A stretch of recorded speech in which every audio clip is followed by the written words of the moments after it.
takes place about 6 months ago. Up until that point, I had probably purchased about 3 or 4 things on Facebook Marketplace. All of the experiences had been good to that point.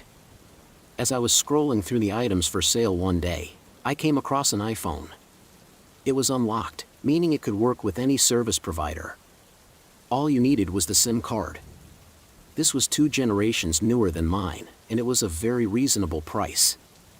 I kind of needed a new phone, plus there were no noticeable problems to it, and it's said to be in new condition.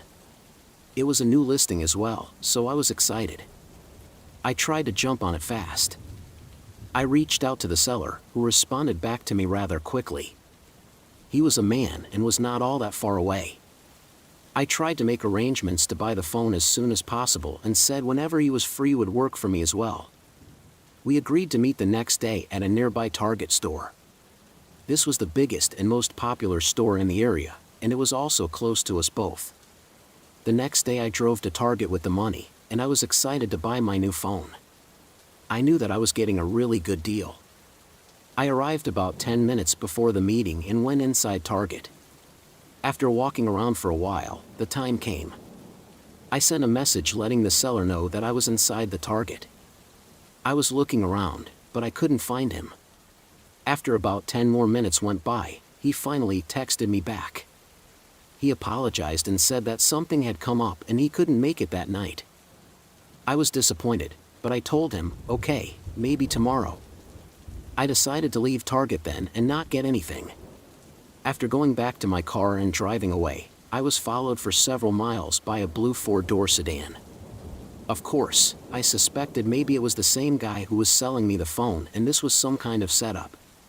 Maybe I'm paranoid, but when buying things on Facebook Marketplace or Craigslist, those kind of things always pop into my head. I couldn't tell who was driving the car behind me, but it did look to be a male. I didn't want him following me all the way home, and I decided to pull over on the side of the road.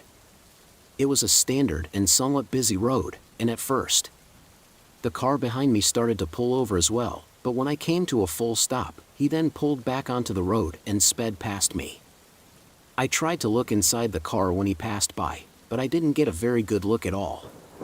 After the car passed me by, I waited and watched it go out of sight. Then I got back onto the road and drove the rest of the way back home to my house.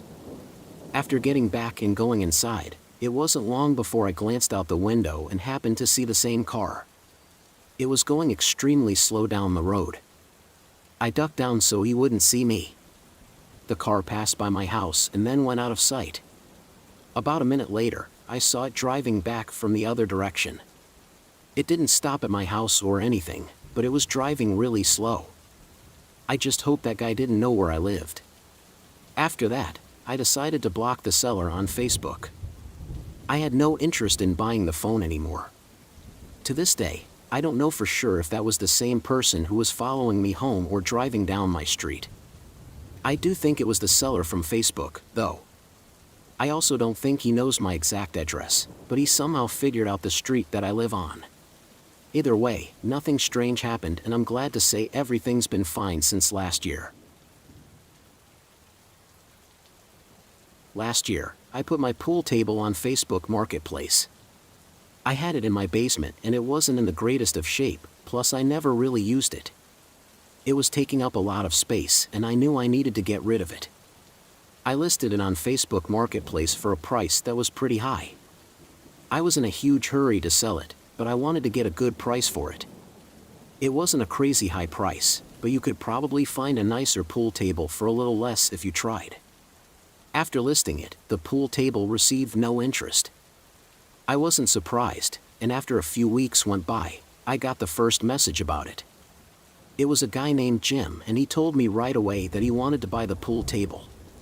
We messaged back and forth for a little while and then made an appointment for Jim to come by and purchase the pool table. I really hadn't expected to sell it for this price and figured that Jim would try to negotiate when he got to my house. I had a set price in my head that I was willing to go down to. Jim came over at about 6 p.m. on a weeknight after work. When he got to my house, I let him in and then showed him down to the basement where the pool table was. He looked at it for a few minutes and then agreed to buy it. I watched him take out all the cash of the full listing price and then give it to me. I was shocked, but more than happy to accept it. I told Jim that it was his now and I would help him load it into his truck. Luckily, he had a pretty big pickup truck and it would just fit. It was a bit of a pain to move the coffee table into his truck, but we got it done. He then left and I felt really good about the price that I had gotten. I truly didn't think that I would be able to sell the table for that much after this. Almost 2 weeks went by. Then I got a message from Jim. He told me that he felt that he had gotten ripped off and he could have gotten a better deal. Now this was over a week later, so I wasn't going to take the table back. I told him it's been over a week and a deal is a deal. This obviously didn't make Jim very happy. He argued with me for a while, telling me to give him some money back, but I refused.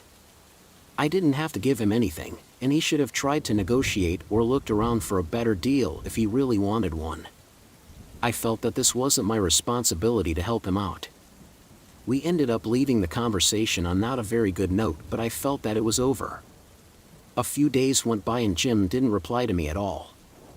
Then things got strange. My girlfriend was over at my house one night for dinner, and at one point she got up from the table and told me that she saw some guys standing in the front yard. I got up and we both walked over near the window. When we got there, I didn't see anybody, but I did notice a white truck parked out on the street. I realized that it was Jim's truck. I remembered it from when I helped him load the pool table. In it I told my girlfriend of the story of how he was mad about the price. We looked all around the house through the windows, but we couldn't find Jim. We were going from window to window, and when I finally returned to the front of the house, I opened the front door. As I did, I saw the truck starting up and drive away. I decided to message Jim and tell him that I knew he was at my house, but when I went online to do so, he had blocked me. 2 nights later he was prowling around outside again. This time I was by myself and in the living room watching TV. I noticed out of the corner of my eye a man walking past the front window. About a minute later I heard my front doorknob turn, but thankfully it was locked. I didn't waste any time and I called the police. However, Jim left pretty soon after I did, and he was long gone before the police got there. I told them the whole situation and asked what they could do. After that, I felt confident that the police would be able to look into it and I wouldn't have any problems from Jim again. But the very next morning as I left my house to go to work, I was walking to my car. Right as I was about 5 feet from my driver's door, I heard somebody sprinting behind me.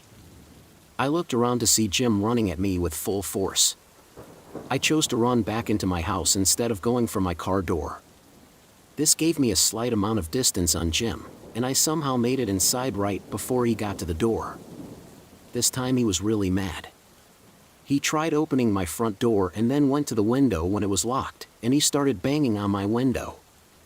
I called the police again, who arrived in a very fast time when Jim was still there. He was caught and luckily didn't do any damage to my house.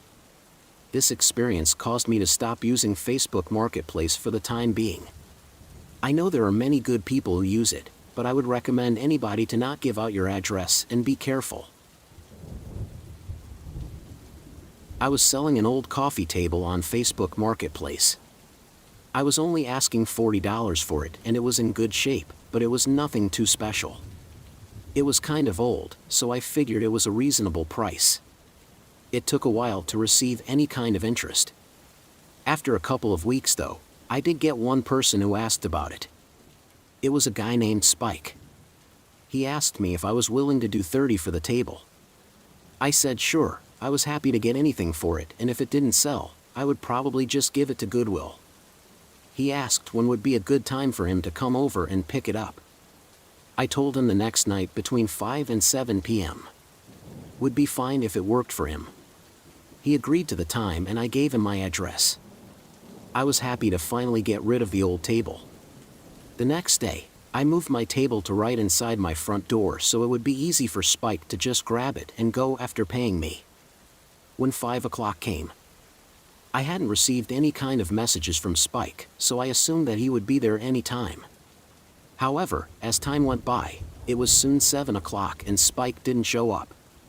I decided to go on Facebook and message Spike to see if he was still coming. When I got onto Facebook though, I saw that Spike had blocked me. This was really confusing.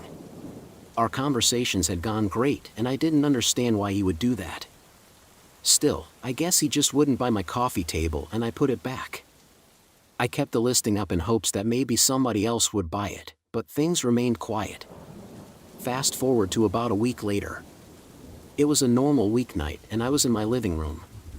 I was just about to get ready for bed and it was probably like 10 or 11 at night. That's when I heard my back door rattling. I live alone and I wasn't expecting anybody, plus, I rarely use the back door. Immediately I had a bad feeling. I started walking over to my kitchen area, which is in the back of the house and is where the back door is. I was maybe halfway there when I heard the sound of glass breaking. It was also coming from that same area. That's when I froze right where I was, and I turned around and dashed for the hallway. I ran for my bedroom, which had a locking door. I got inside and locked myself in. Meanwhile, in my house I heard some noises in the kitchen. I knew that somebody had broken in, and my first response once inside my room was to call the police. I tried to be as quiet as I could when doing so. As I was speaking with the 911 operator, I was also hearing footsteps inside. I moved all the way into my closet. I was told that the police would be there as soon as they could. Once I was off the phone with the police, I stopped hearing noises throughout the house. I was in there being as quiet as I could and hoping that I did not hear any more noises. Eventually, the police arrived and made their way inside. It wasn't until I was sure it was safe that I left my closet and bedroom. Whoever had been in my house, though, was gone. The police couldn't find them anywhere. I did, however, see the broken window and the damage that it caused. The area was searched, but police never found anybody. That really creeps me out. To this day, I really think that it was Spike who broke in. I had just given him my address the week prior, and why would he block me so randomly? I gave the information to the police, but I never got any word if they found him or if it was in fact Spike who broke into my house.